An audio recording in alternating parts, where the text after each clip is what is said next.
You will hear a number of different recordings, and you will have to answer questions on what you hear. There will be time for you to read the instructions and questions, and you will have a chance to check your work. All the recordings will be played once only. The test is in 4 sections. Write all your answers in the listening question booklet. At the end of the test, you will be given 10 minutes to transfer your answers to an answer sheet. Now turn to Section 1. Section 1. You are going to hear a conversation. Look at questions 1 to 10.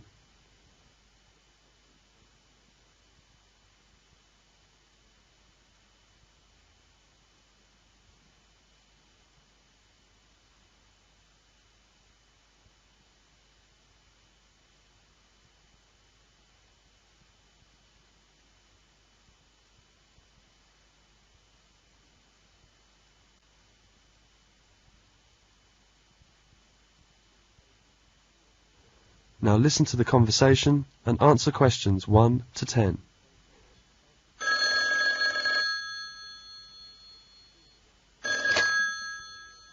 Two 7785093 Sports Centre. Hi, is that you, Charles? How are you? Fine, thank you. And you? Linda, I'm so glad that you phoned. How's your art study in London? Fine. Everything is going on quite well. And how's your teaching? Okay. The students are very good, and they're keen on the tennis lesson. Oh, did I tell you about my trip to London? Yes. When are you coming? I'm leaving tomorrow afternoon at 2. My flight number is BA207, and I will get to the Heathrow Airport at 4. Flight BA207 at 4 tomorrow. Fine. Linda, can you meet me at the airport tomorrow? Oh, I'm terribly sorry, but I can't meet you at that time, because I have to bring my mother home from hospital. She was in the hospital for a week, and the doctor phoned me this morning. I see. It's all right. I can manage to find your place by myself. Well, Charles, my neighbour Peter Wilson has kindly offered to meet you and take you home by car. Oh, it's good. But I hope it doesn't cause you any trouble. Oh, no. Mr. Wilson is a flight attendant. He works at the Heathrow Airport. I see. But I don't know him. Yeah, as you have never met him before, I shall describe him to you.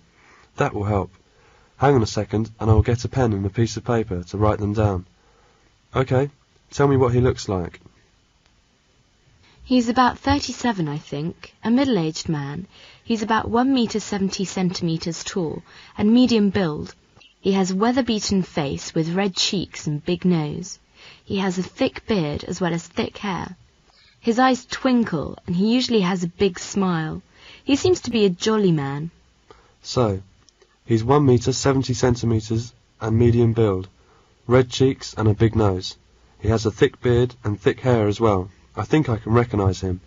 I do hope you manage to recognise Peter without any difficulty, and I'm looking forward to seeing you. Have a nice trip. Thank you, Linda. I will see you tomorrow. See you. Charles is on the plane and is talking to the passenger next to him. Hi, I'm Charles. I'm Susan Smith. This plane is very large and comfortable too. Yes, the Boeing 747 is the largest passenger jet airline in the world. It's over 70 metres long with a wingspan of about 60 metres wide.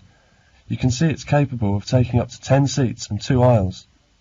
Its wide body soon earned it the name of Jumbo Jet. Oh, I see. Are you an engineer? No, I'm a teacher, but I'm interested in it. Have you ever travelled by Concorde?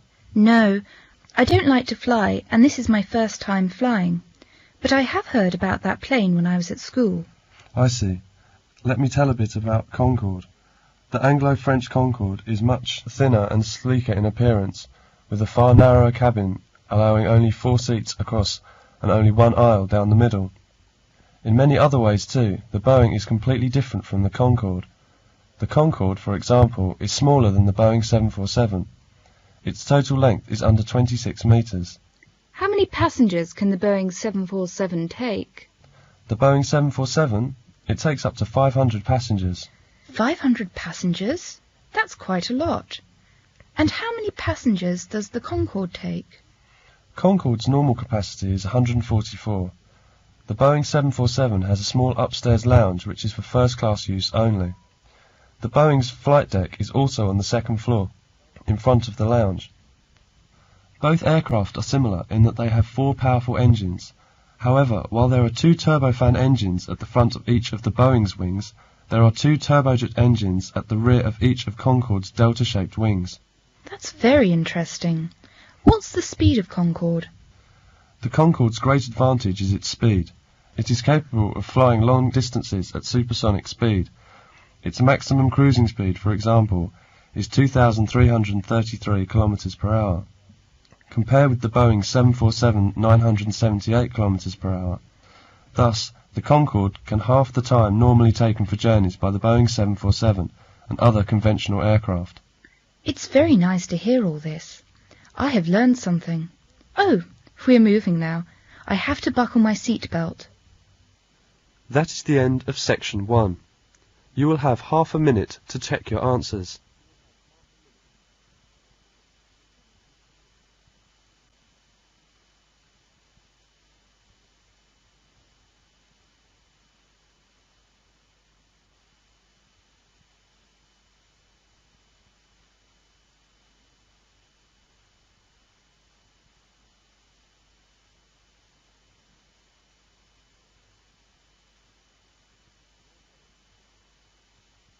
Now turn to section 2.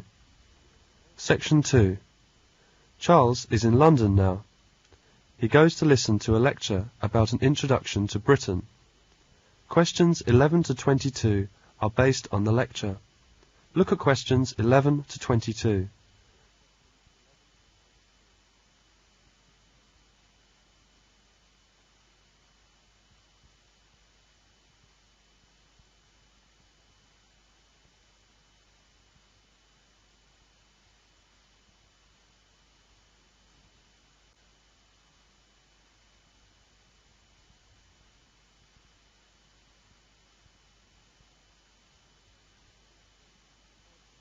Now listen to the lecture and answer questions 11 to 22. Britain is an island which is about the same size as New Zealand or Uganda. Australia is 60 times its size. It's just under 1,000 kilometres from north to south and about 500 kilometres across at its widest part. The climate is temperate and changeable. Its population is about 58 million. Consisting of 48.5 million in England, 5 million in Scotland, 3 million in Wales, and 1.5 million in Northern Ireland. The majority of British people work in service industries such as trade, catering, tourism, TV, plus a wide variety of business services. About 20% work in manufacturing and 5% in construction. Then approximately 1.5% supply energy and water to other British citizens, while another 1.5% are involved in agriculture, forestry and fishing. Do-it-yourself, or DIY as it's known, is a popular leisure activity in Britain. Many people spend their weekends carrying out various improvements to their homes, such as replacing the kitchen cupboards or decorating a bedroom. Other people lovingly tend their gardens, growing shrubs, flowers and sometimes vegetables. Half of British households keep a pet of some kind, and 1/4 of the population is involved in some sort of voluntary work, helping others in their spare time without being paid for what they do. One example of volunteer work is Meals on Wheels. Volunteer drivers collect prepared lunches from a centre and deliver them in their own cars to elderly people who are unable to leave their homes easily to buy food for themselves. The recipients of Meals on Wheels pay a small charge for this service to cover the cost of the food. Britain is an individualistic society, and people are often tolerant of other people's eccentricities.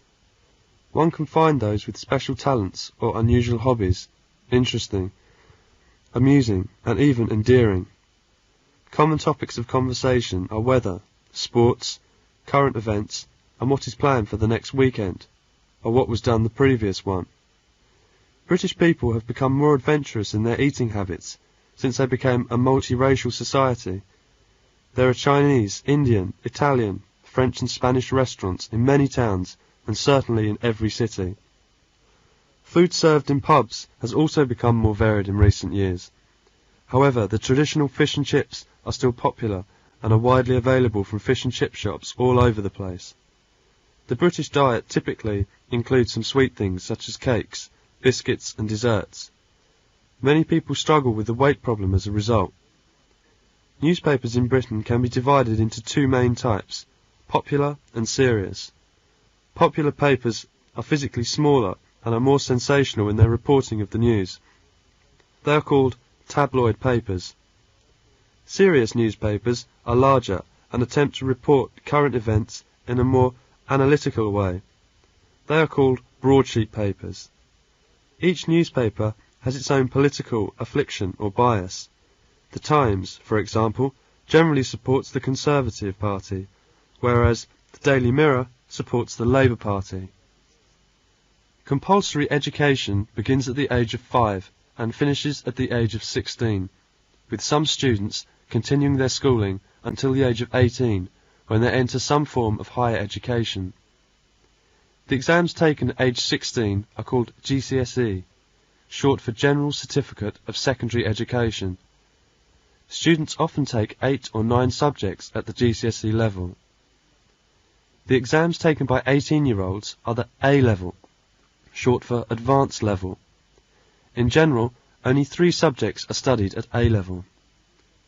Divorce is becoming increasingly common in Britain nowadays, and many non-married people cohabit or live together without getting married.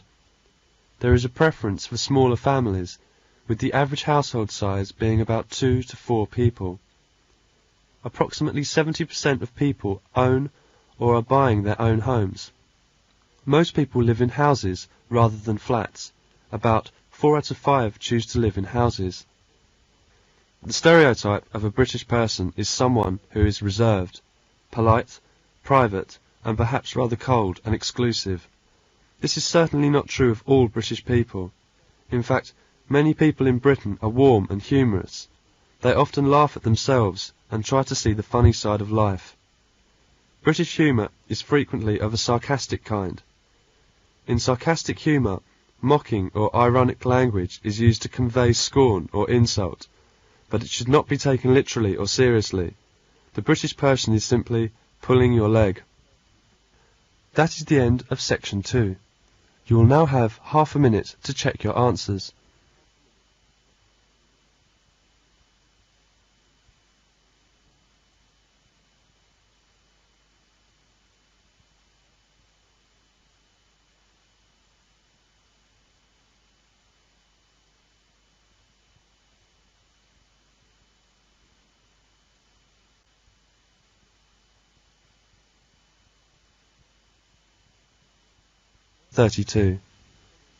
Now turn to Section 3. Section 3. You will hear a talk about the college library. Questions 23 to 32 are based on the talk. Look at questions 23 to 32.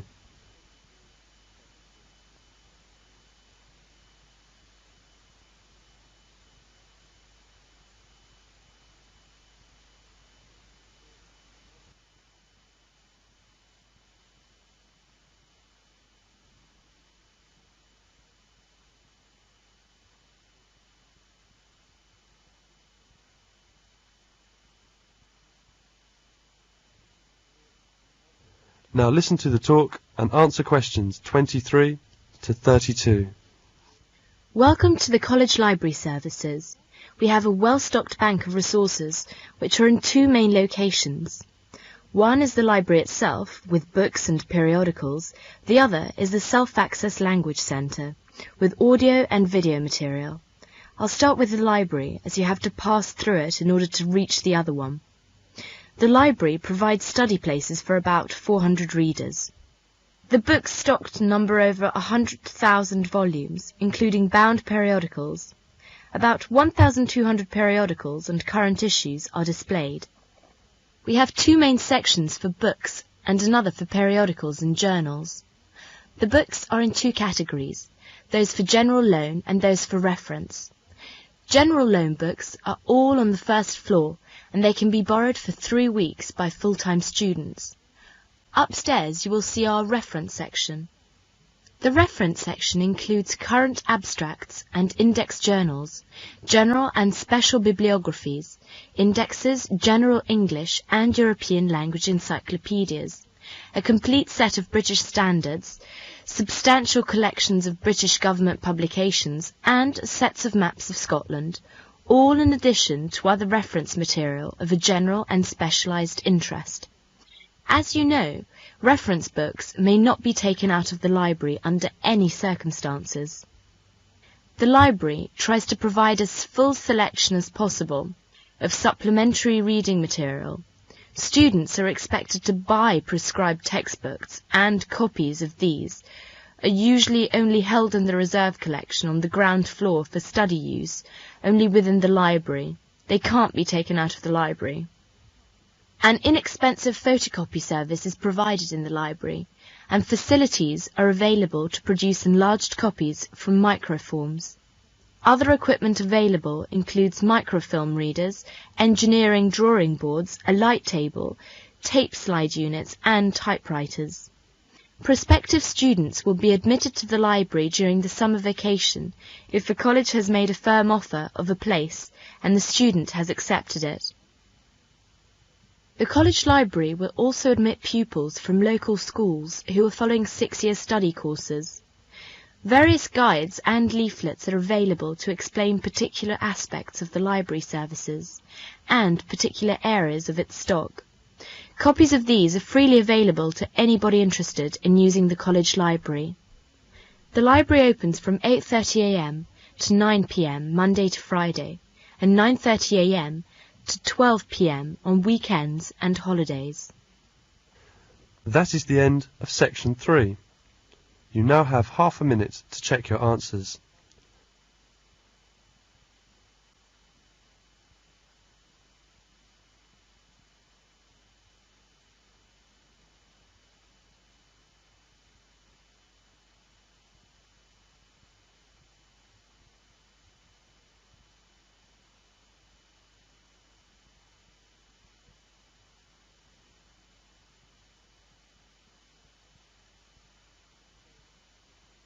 Now turn to section 4. Section 4. You're going to hear a lecture about Franklin D. Roosevelt. Questions 33 to 41 are based on the lecture. A look at questions 33 to 41.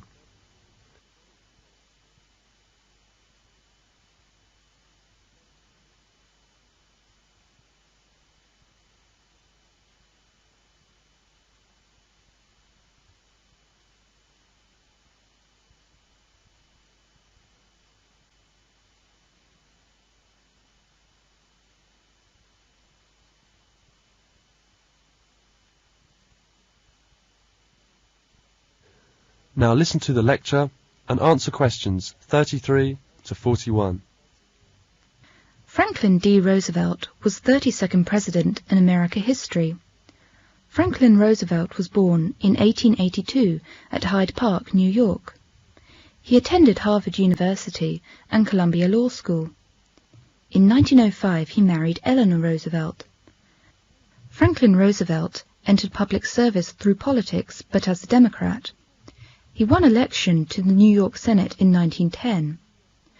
President Wilson appointed him Assistant Secretary of the Navy, and he was the Democratic nominee for Vice President in 1920.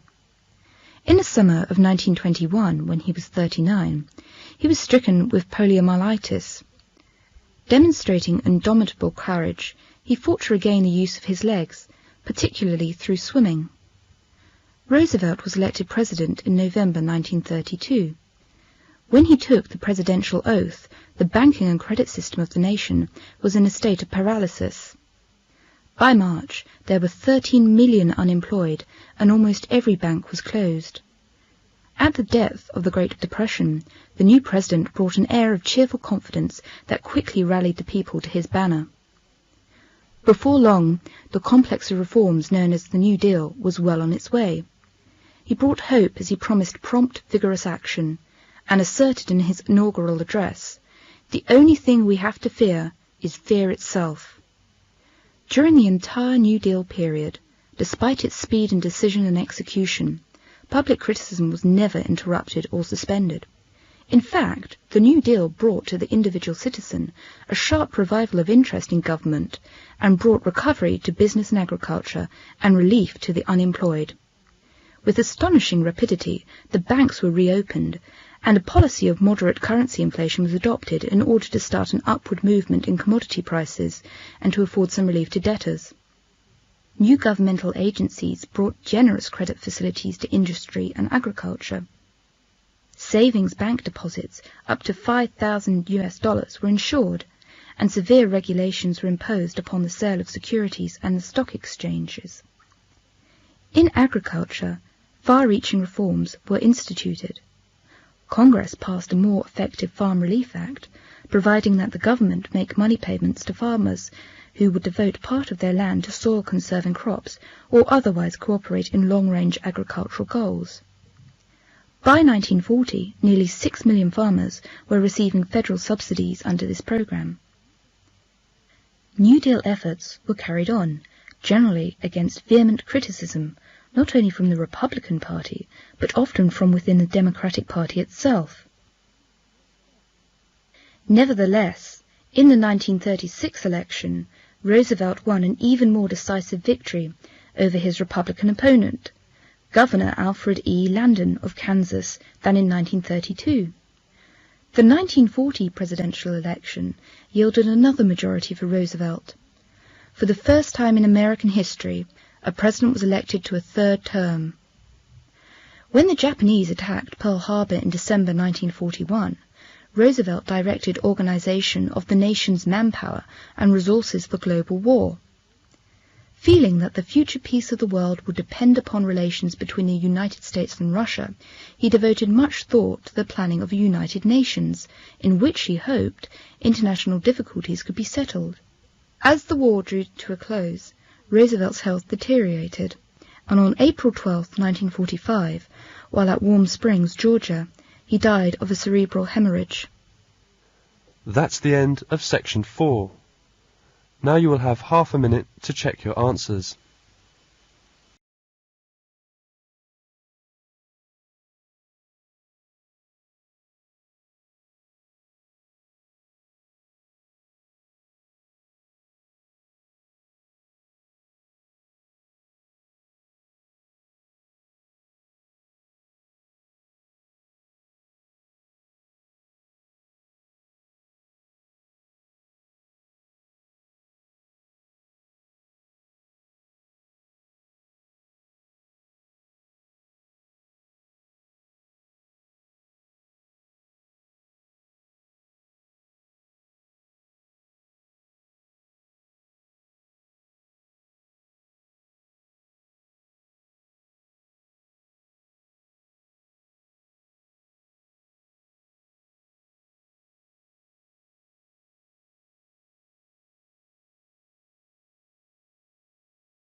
My world's so bright, it's hard to breathe, but that's alright. Hush.